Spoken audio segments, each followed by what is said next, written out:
Avrebbe compiuto oggi 69 anni, ma la sua luce non si è mai spenta e viene celebrata ancora proprio con un'opera luminosa, così come lui, Paolo Rossi, è stato per Vicenza e i suoi tifosi, indelebile simbolo del calcio italiano.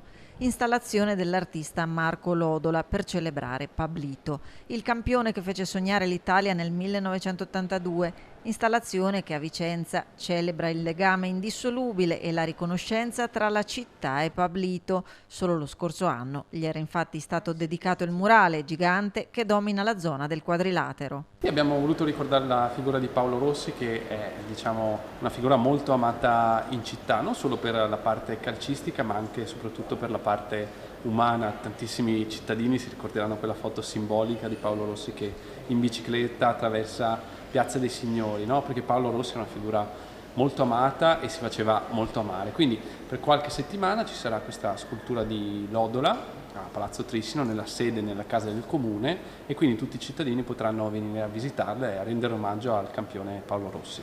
Opera itinerante che arriva a Vicenza nel cortile di Palazzo Trissino dopo essere stata ad Oderzo e prima di andare a Como e poi toccare altre città italiane.